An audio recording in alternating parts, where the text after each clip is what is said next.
राष्ट्रवादी शरद पवार पक्षाची आज महत्त्वाची बैठक होणार आहे। वाय.बी. चव्हाण सेंटरमध्ये या बैठकीचं आयोजन करण्यात आलंय। या बैठकीमध्ये आजी माजी आमदार आणि खासदारांना सुद्धा निमंत्रण देण्यात आलंय। पक्षातल्या घडामोडींच्या पार्श्वभूमीवर या बैठकीला एक वेगळं महत्त्व प्राप्त झालंय।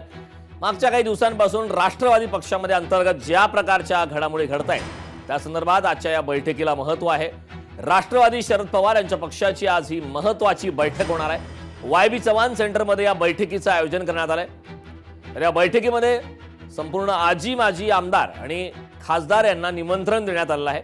तर पक्षातल्या ज्या घडामोडी आहेत या घडामोडींच्या पार्श्वभूमीवर या बैठकीला एक महत्त्व प्राप्त झालं आहे। त्यामुळे या बैठकीमध्ये नेमक्या काय घडामोडी घडतात हे पाहणं महत्त्वाचं आहे।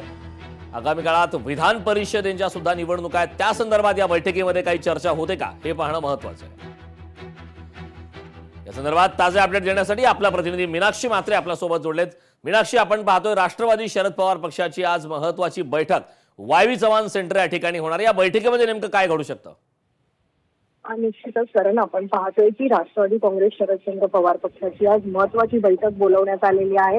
मुंबईच्या वाय.बी. चव्हाण सेंटर इथे या बैठकीचं आयोजन करण्यात आलेलं आहे। सकाळी 11 वाजता या बैठकीला सुरुवात होईल। प्रामुख्याने आपण पाहिलं होतं की सोमवारी पुण्यामध्ये कोर कमिटीची बैठक जी आहे ती पक्षाची झाली होती। सगळेच प्रमुख नेते पुण्यामध्ये या सगळ्याच कोर कमिटीच्या बैठकीत उपस्थित होते आणि त्यानंतर लगेचच आपण पाहतोय की आजी माजी आमदार असतील, खासदार असतील, पक्षाचे सर्वच प्रमुख पदाधिकारी असतील यांच्यासह नुकताच झालेल्या निवडणुकांमध्ये पराभूत झालेले जे उमेदवारी आहेत हे देखील या सगळ्याच बैठकीमध्ये उपस्थित राहणार आहेत।